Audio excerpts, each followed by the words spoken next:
Okay, welcome back, YouTube. And I've already booked TNA Thunder. The Rock and Jamie Hayter are here. It gets an 82. It's a hot 82, not bad. And then we see AJ Styles come out with his new look, and he says that he is the phenomenal legend, and says he's the phenomenal legend and can take anybody. Ace Austin says that he will take Randy Orton on tonight and win his World Heavyweight title. We see Tony Storm defeat Emma with a strong 0 for a 62. Not bad, not bad. We see Christian Cage come out, MJF, Randy Orton, Samoa Joe following behind him. It's the whole corporate. MJF is world champion, Randy Orton is world champion. And I'm thinking I may take and put tag team gold on both of these two. But Christian Cage says that these three men that stands beside him are the three best in wrestling today. And that they chose to turn to corporate. And they were smart, unlike some people. He then goes on to belittle the crowd. And, well, it's all heel work.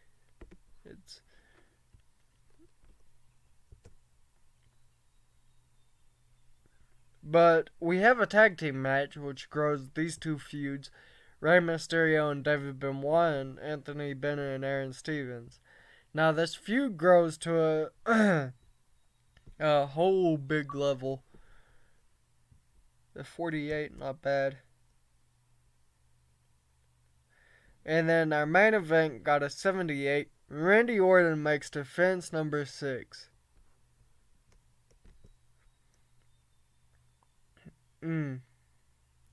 86. Wow. Okay. We see Ace Austin, Marshall Von Erich here. Not bad. It gets a 100. They're putting over the fact that Randy Orton beat Ace Austin, one of the most unbeatable TNA stars. So that means something. He says, Randy Orton comes out and he says that he has the 3 most dominant letters in pro wrestling today, and that he will keep this championship for a very, very long time. Just then we hear familiar music. Cody Rhodes. He's here on long. But Randy Orton is surprised, as Cody Rhodes works for WWE. So, yeah. And Cody Rhodes says that the champion is not what the title makes, but the champion makes the title. He says, and you ain't doing a very good job at doing that a whole lot lately. He says it's little performance after little performance, big sloppy performance into another big sloppy performance. He says, and what, you expect a crowd to love you doing that? So I guess tonight is scheduled it. But AJ Styles is walking backstage with his grand title. I think he still has it. Claudio Castagnoli makes defense number 1, the TNA X Division title, for a 47. And then Jamie Hayter is here for an 82. We see Bobby Lashley versus Drew Galloway. Drew Galloway defeated Bobby Lashley with a Claymore kick. 65, not bad. Raven and Christian Cage are backstage arguing over what needs to be done. Raven says that Christian Cage has become a psychopath and that he shouldn't be booking matches like he has. Well, Christian Cage slaps him and walks away. But we see Cody Rhodes defeat Randy Orton for a 63. And due to Cody Rhodes not working, we did not put the World Heavyweight Championship on the line. 80. Jamie Hayter says that she will find her way back to her title. It gets an 83. And then Liv Morgan comes out and says that her title now belongs to her. And that she will have to get at the back of the line just like everybody else. The Rock defeated Bryan Danielson with the People's Elbow for a 62. And then he does a promo on Bryan Danielson. AJ Styles defeated Jay White with the Springboard 450 Splash for a 69. And then we see Marshall Von Erich come out and start brawling with Jay White. And then MJF is here and he says that he's better than the crowd and they know it. Ace Austin is here and he's kind of putting over the fact that his hand's injured. AJ Styles is walking backstage with his grand title. And then MJF and Samoa Joe win the TNA World Tag Team titles. Edge and The Miz cut a promo saying that they're still better even without the titles for 71. Randy Orton defeated Cody Rhodes to make defense number 7 of the TNA World Heavyweight title. For 71, I guess it's not bad.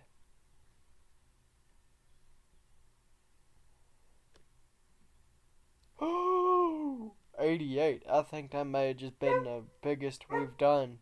Okay, we have Austin Theory defeating Drew Galloway with an A-Town down for a 69. We then see Seth Rollins appear on screen in a hospital room. Well, not a hospital room, but he's at home with a bondaged up knee. He just shattered his knee. Oh, come on.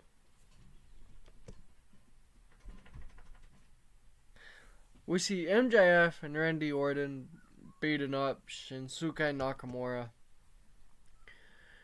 Jamie Hayter and AJ Styles is here for an 85. Not bad at all. And then Liv Morgan makes defense number 1, the TNA Knockouts World title against Danny Jackson. 65. The Rock and Marshall Von Erich is here for a 95. And then Ace Austin is working his skills up with Liv Morgan. 100's not bad. Randy Orton makes defense number 8 of the TNA World Heavyweight title and it gets 71. Afterwards, him and MJF starts beating up Bryan Danielson. And John Cena's music hits and the crowd goes wild. For a 91, not bad.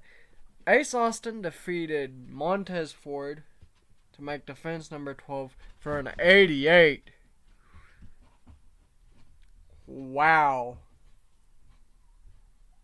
93. That may have just broke the record there. Okay, we see an angle featuring Liv Morgan and Myro for a 90. Jamie Hayter and Ace Austin is here for a 99. And David Benoit and Rey Mysterio IV starts brawling backstage and an argument breaks out. And that's how the brawl starts.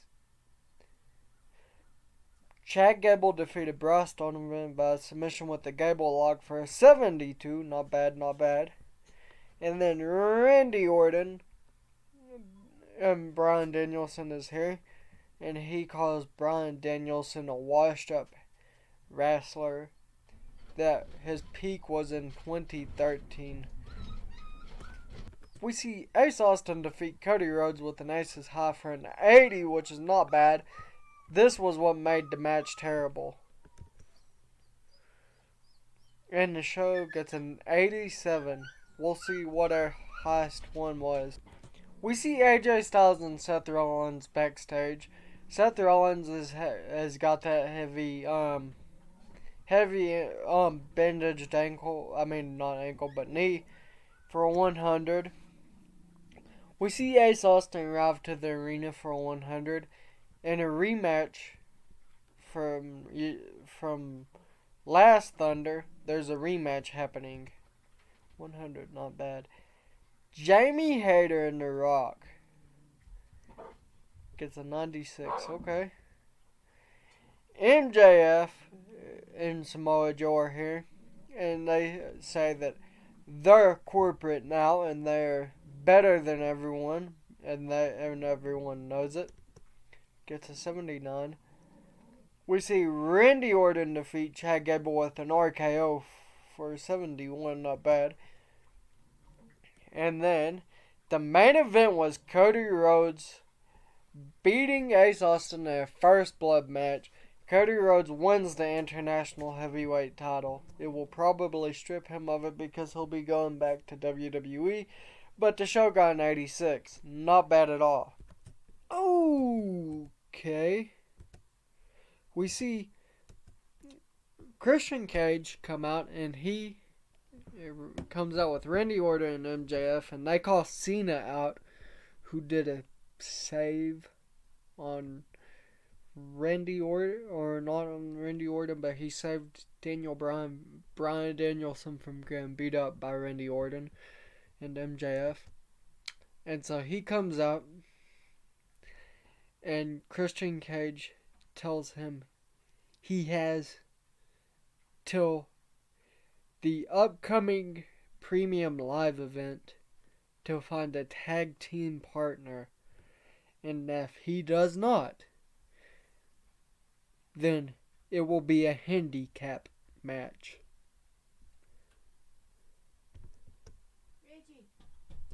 Okay, Austin Theory defeated Bobby Lashley. We see Miro, except for the tag team, Miro will face in the tag team. So, AJ Styles and Marshall Von Erich is here for a 100. Not bad. Ace Austin and The Rock, that might be facing at this next premium live event. It's a 100, not bad. Jeff Hardy wins the International Heavyweight title for a 44. It was an extremely short match. Edge defeated Jay White, which was not bad. It got a 52. Jamie Hayter is here, and she gets an 82. She is on the quest to get her title back. And then Claudio Castagnoli and Brian Pillman Jr. decide to team up for tonight. And they take on the tag team of Alec Price and Danny Black for a 53. And Claudio Castagnoli and Brian Pillman Jr. win. 53 wasn't too bad. And then our main event was Ace Austin defeating Johnny Gargano for an 80. In which he did beautifully. Absolutely. It was a beautiful match, it looks like. It looks really, really good. 87, not bad. 51 regions. Okay. Not bad, not bad. User stats. Our highest attendance was Slammiversary. But our best show was Impact of last year. Got a 94. Now wait. Our highest viewership was Bound for Glory at 21 million viewers. Wow. I've been playing for 5 years, 5 months, which is not too bad when you look at it.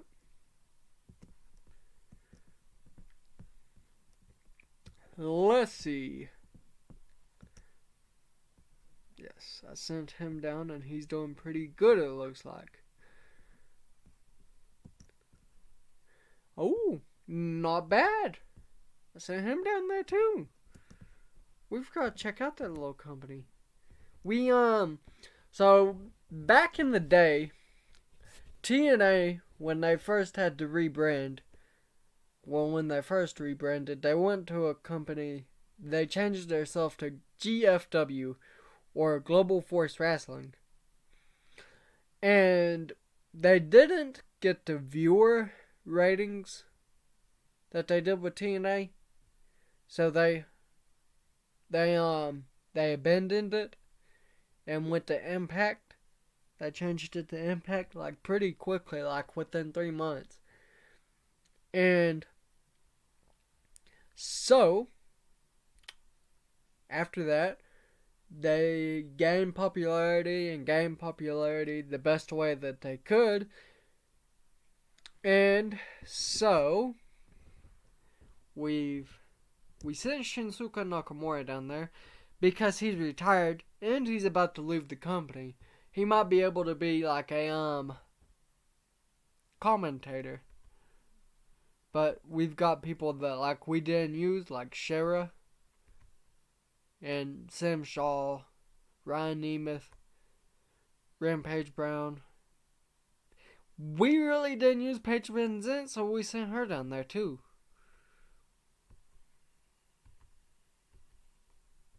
We kind of let Matt Vandegrift fall down the roster quite a bit too.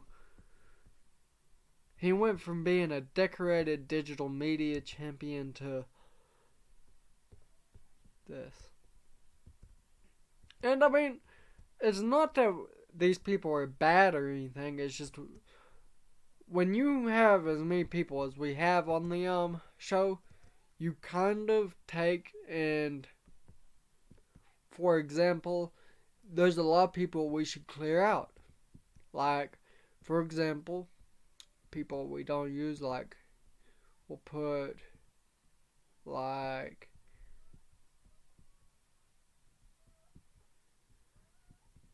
heck, Chris Brancos, don't use him.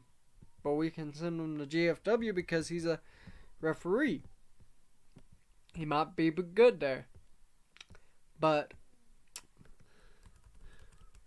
a lot of these people, we just can't find room on the rosters to run. And that's even a problem with some of the newer day stuff like WWE. They have a full roster. Like, a plane crash could happen, which could take out quite a bunch of the WWE roster, and they would still have a packed roster. It's overpacked as it is right now. And so, a lot of the people we can't find room to book, we're going to send to GFW. Like, we will probably, we'll send, we'll send Paul London.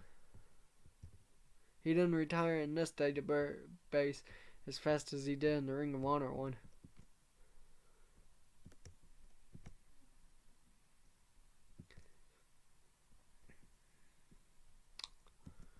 And there's still some people that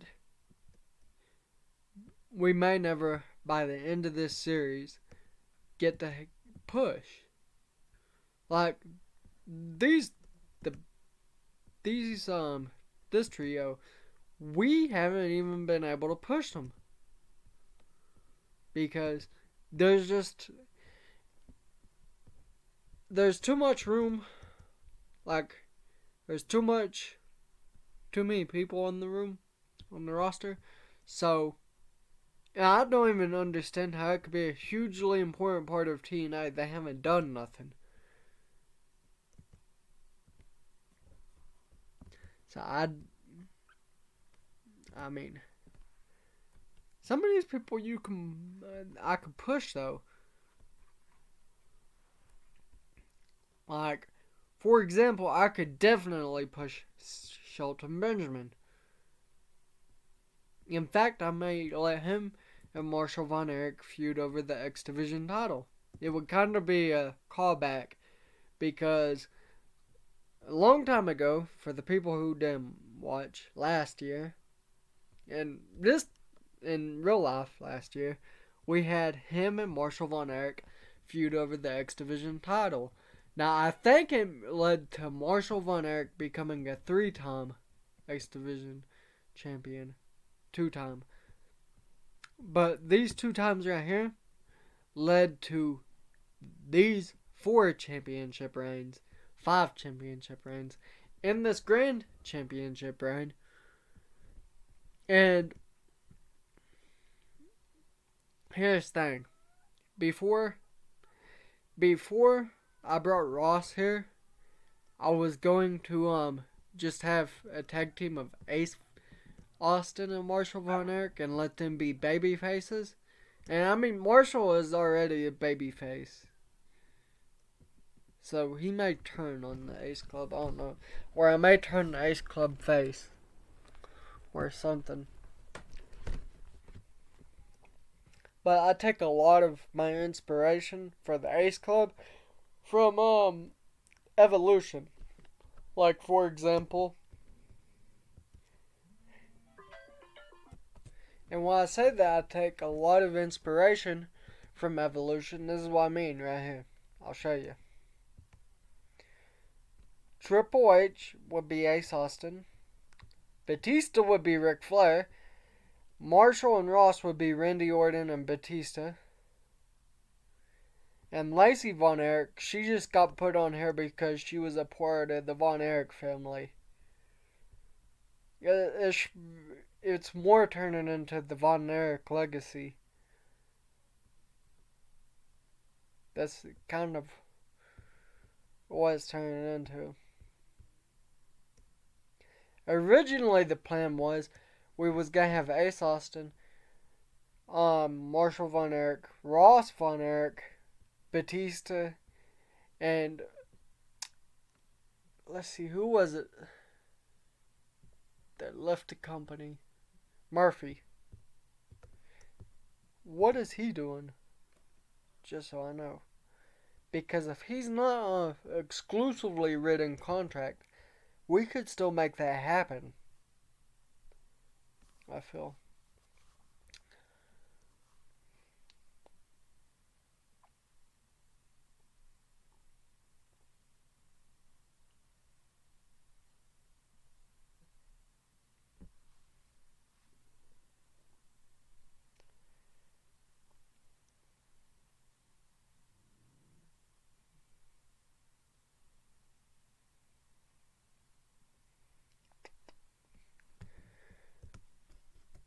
But how I feel is, I mean, personally, I'm kind of a hypocrite on this because I feel there's a lot of wrestlers who doesn't get to see the light of day,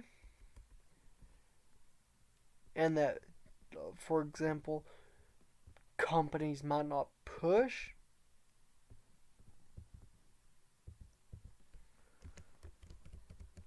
Like, here's an example. Chad Gable. Phenomenal talent. Phenomenal. They won't push him. This man could be Kurt Angle made over. They just won't push him. Or here's another example. Bobby Roode. Phenomenal talent. They could have pushed Bobby Roode. They didn't. Claudio. How did Cesaro not get a world title is my question. He put in the work 30 times over. We go down a little bit further. Johnny Gargano. I'm not sure how he's still not got a world title. I get he got an NXT world title, but that NXT is on the child company. I'm talking about main roster world title. Malachi Black. And like 2019 when he first came up, if they had pushed him like they did Finn Balor in 2016, heck, that man could have been champion a long time ago. Samoa Joe. The worst booking decision was not putting the Universal Championship on him in 2017, in my opinion.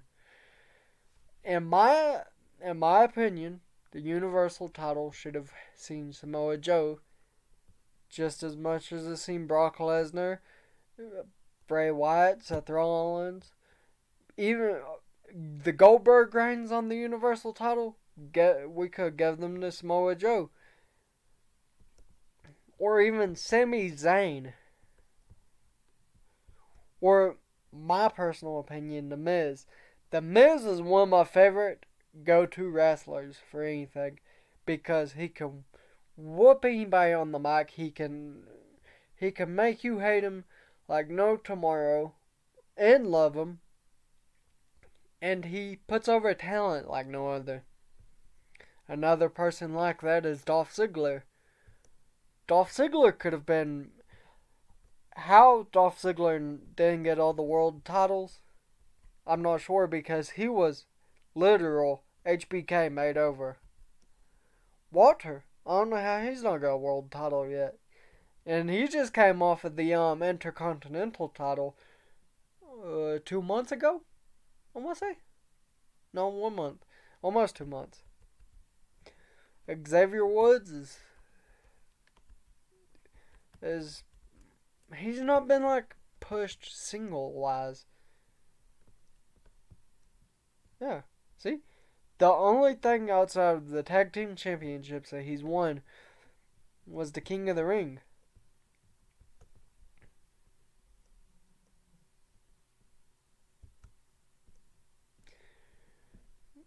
And there's still people that I can go on about that did not get pushed that the way they should have. I mean, here's one here. How did Neville never get pushed? Extremely good.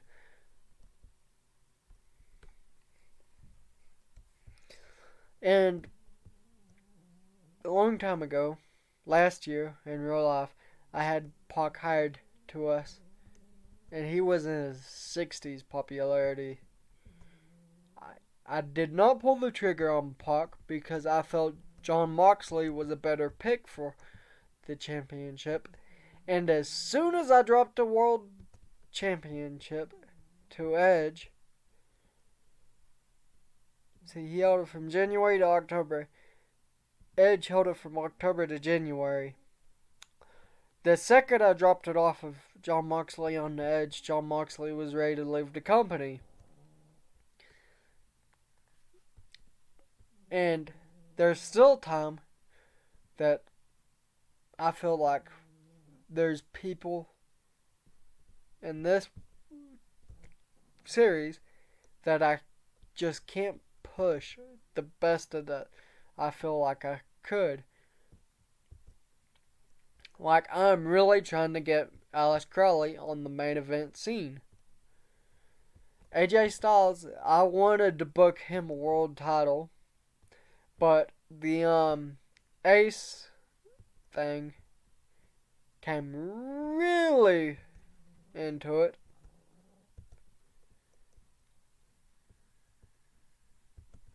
Like, to the point I was so ready to drop the world title on AJ Styles from Ace Austin that I actually made a custom world title. Well, I didn't make it, but I asked AI to make it in the way that AJ Styles would have a world title. And that would have been fine. But the reason I didn't was 3 or 4 days before we had found out that he had we had to do something. He either got injured or maybe he had to go to rehab or something. There was something that he majorly had to do, like right before it, and that's what kept him from winning it. And instead, what we got was coming up on maybe 6 reigns for Ace Austin, which would lead him to being tied with Kurt Angle on reigns. I mean, technically speaking, if we want to get into it, he is a 1, 2, 3, 4, 5, 6 time world champion. And if you count these two, he's an 8 time. Okay? A lot of people won't count it because it's the alliance. So I really, myself, I'm not counting it. But here is what it says: 8 main event titles, 4 main event titles, and headlining 25 shows.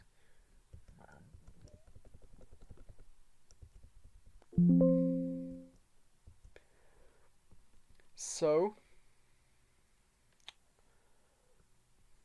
we're going to... Oh, usually we do the money. Well, I won't say money in the bank because that's not what they are. They're the briefcase contract. Okay? I think we're going to do that for one night only.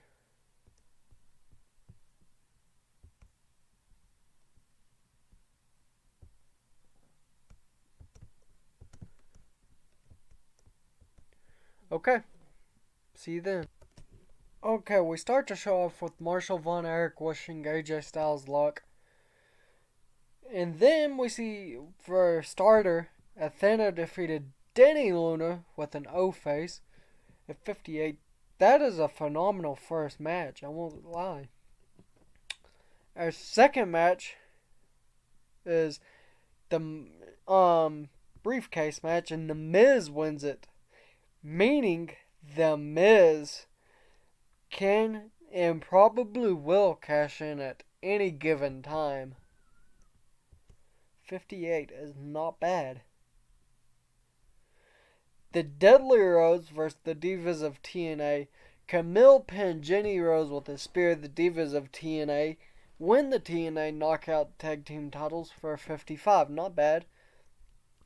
We see AJ Styles make defense number 4 of the TNA Grand title. And it happened...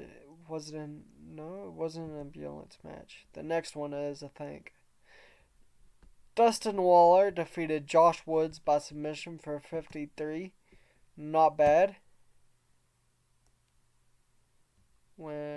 Sweet Pain versus the main event players. The main event players makes defense number 1 of the TNA International Tag Team titles. Gets a 56, which is not bad.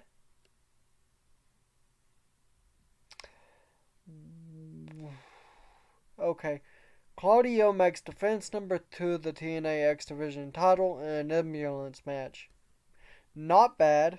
John Cena and Myro are here, and they come out looking for their tag team match. MJF, Randy Orton, and Samoa Joe comes in, so it's going to be a 3-on-2. But wait, Bryan Danielson's music hits right as they're about to start the match. He's going to be the third person. It gets a 55, which is terrible. And I know why. It has to do with Samoa Joe and John Cena having to be carried, I'll say. Liv Morgan makes defense number 2 of her TNA Knockouts World title for a 66. Not too bad, not too bad. And the main event gets a 77. It's Ace Austin defeating Kenny Omega, Johnny Gargano, and Jay White. Not bad. I could have did this as the contract, but I didn't. And I'm kind of glad I didn't.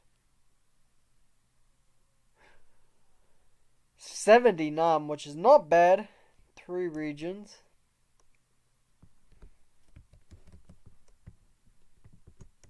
We'll give MJF a hand because he really carried people. And we'll give The Miz a great hand. Ace Austin was very happy with your speech. MJF seemed pleased. And The Miz seemed pleased. Okay. Oops. we're here. Let's see. Ooh, we could get Joey Janela, I bet. Yeah, he might be on an exclusive deal. He is not. Hmm. Eh. We're going.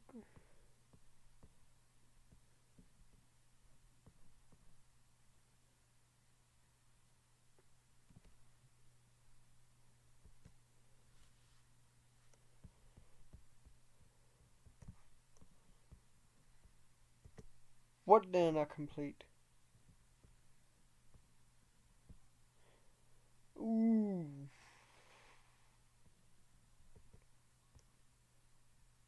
Whoops.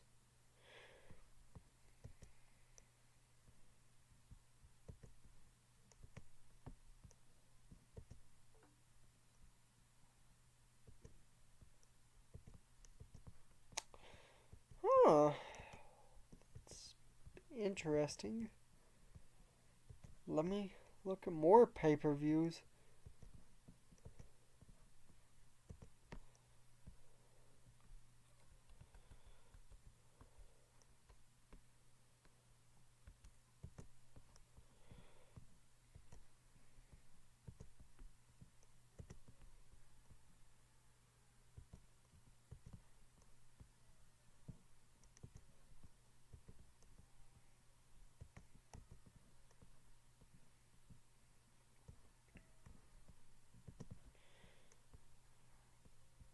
Well,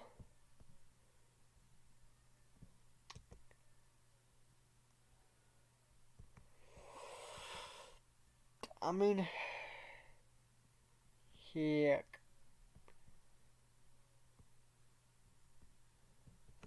Just hold this down.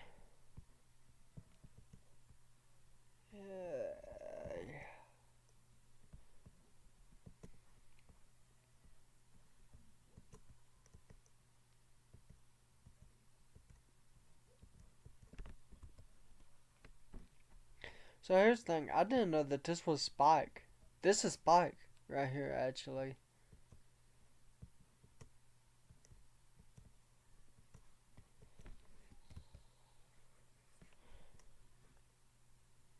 Okay, I'm gonna stop it here today, guys. Don't forget to like, subscribe, share with your friends, your family. But the most important of all, share with your dog.